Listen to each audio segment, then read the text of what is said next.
Hello everyone. आइए tense की जानकारी को आगे बढ़ाते हैं और पढ़ते हैं future perfect continuous tense. Future perfect continuous tense ऐसे टेंसेस होते हैं जो भविष्य काल में किसी भी काम के किसी निश्चित समय में शुरू होने और उसके लंबे समय तक जारी रहने का बोध कराते हैं। आइए रूल्स देखते हैं।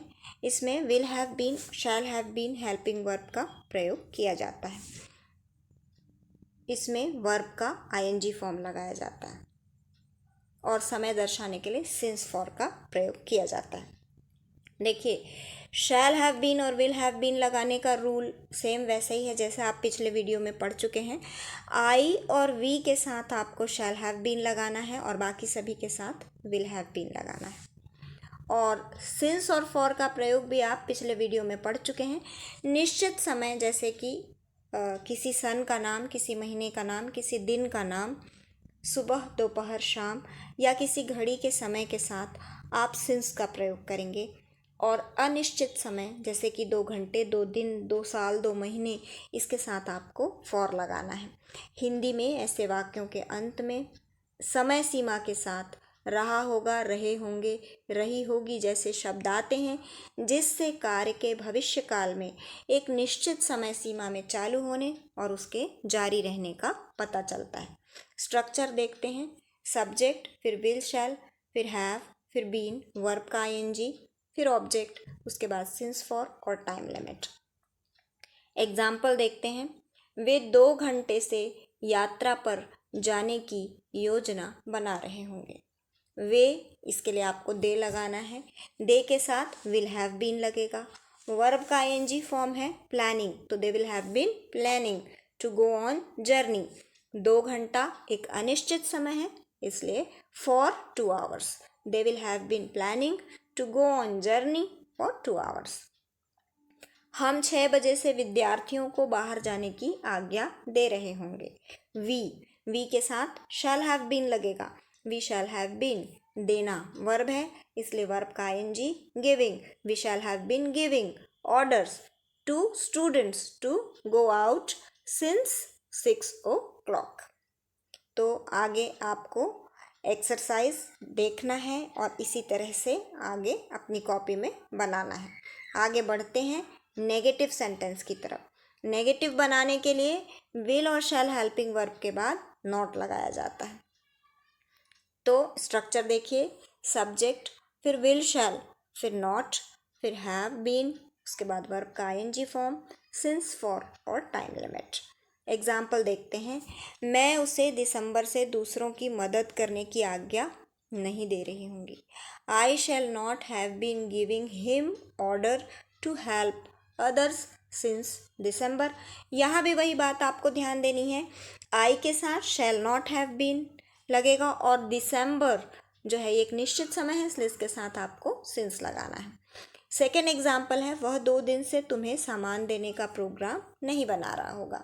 ही will not have been making program to give you materials for 2 days। यहाँ भी देखिए आप, ही के साथ आपको विल लगाना है और 2 days एक अनिश्चित समय है इसलिए इसके साथ आपको फॉर लगाना है।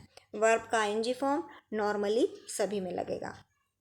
आइए आगे बढ़ते हैं इंट्रोगेटिव सेंटेंसेस की तरफ।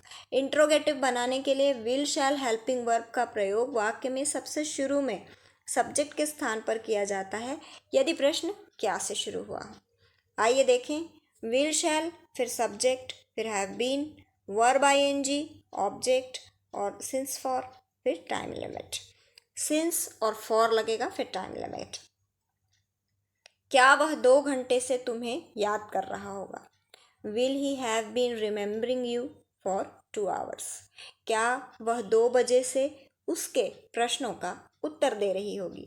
Will she have been giving answer या replying his question since 10 o'clock। Exercise दिए गए हैं जिनको आपको बनाना है।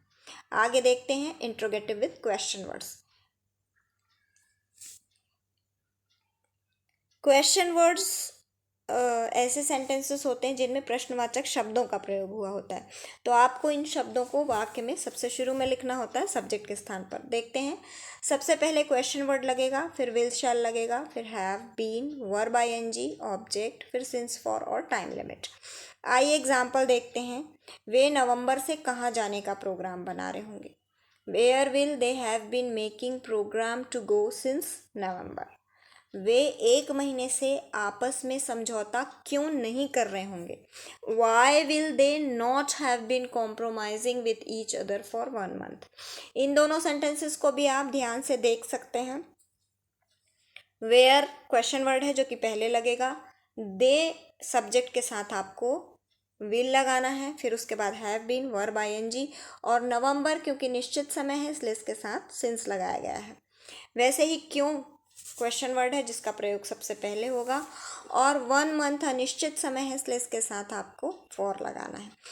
एक एग्जाम्पल जो इसमें नहीं दिया गया है और वो मैं आपको बोल के बताना चाहती हूँ और उम्मीद करती हूँ कि आप मेरी आवाज़ को ध्यान से सुनेंगे।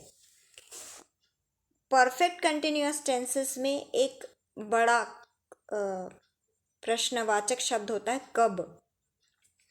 कब एक ऐसा प्रश्नवाचक शब्द है जो समय से ही प्रश्न करने के लिए काम में आता है।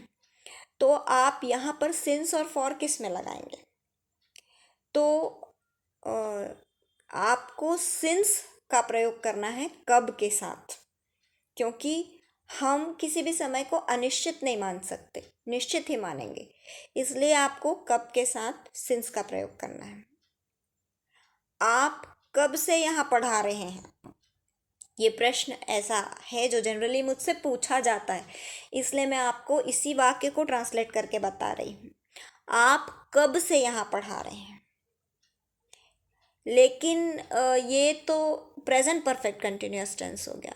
अगर फ्यूचर है तो ये होगा कि आप कब से यहाँ पढ़ा रहे होंगे, मतलब आप भविष्य में पढ़ाएंगे। तो since when will you have been teaching here. तो इसी तरह से आपको इन एक्सरसाइजेस को अपनी कॉपी में बनाना है और अपनी जानकारी को टेस्ट करना है।